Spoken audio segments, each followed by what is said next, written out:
Salamu alaikum jama'a, sunana Awwal Isa West, ɗaya daga cikin jarumai na Kannywood. Hadiza da kike magana ke cewa da haka ake ɗaga namu.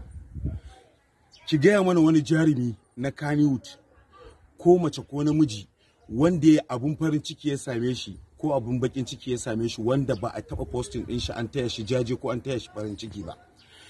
Ke da kike wannan maganar rashin sanin girman na gaba da ke da wanda suke taimaki rayuwarki, Allah kuma ya taimake ki. Kakki manta lokacin da kika zo daga Kaduna da Yakubu Lere ya turo Jamilu Kocila ya kawo ki Jos, muna shooting din bana bakwai na farko, aka kawo ki zaki sin ɗaya yar jarida ko Hausa ba ki ji, zo baki iya faɗa ba.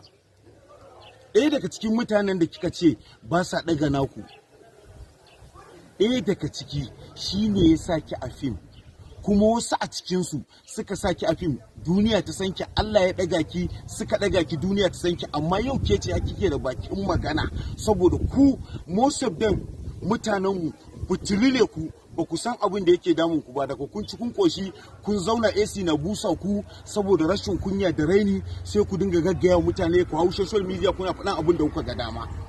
Da shi ma ɗaya wancan ɗin wanda ba mu san ina ya sa gaba ba, musulmi ne shi ko kafiri ne shi wancan kawalin naku na Abuja da yake wannan magana yake cewa ki ƙara ɗaga bolin, shi ma ya san kanshi da shi nake, ko ba ka ba ɗan gura uban da nake shayi ko nake tunani. To mun ga rainin ya fara yawa, gwara mu dinga tuna muku baya. Su wannan mutanen da ke magana ba wai zuwa suka samu white money su hoto da shi don burgewa ba.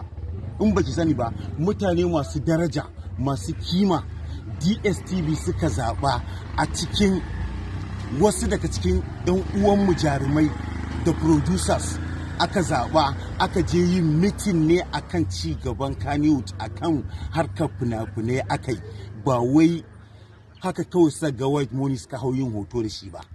Tsayan gaya miki abin da baki sani ba, in baki sani ba ki tambaya ki ji yanda abin yake.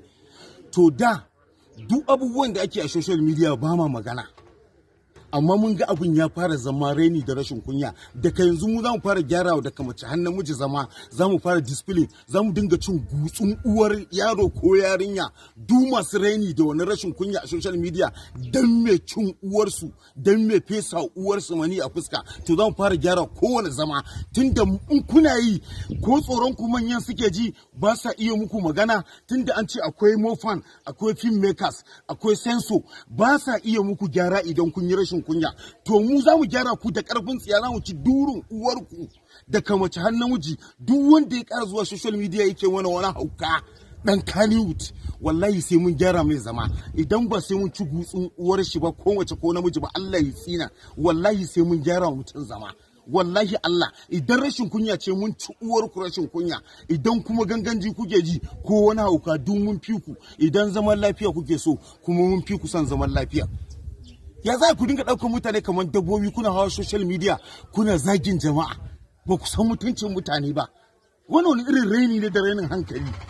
Yan kutumar bura uba shegu kawai. Duk wanda ya fasa tsinin gutsun uwarsa, inji ni Awwal Isa West. Duk wanda ya raga mun gindin babarsa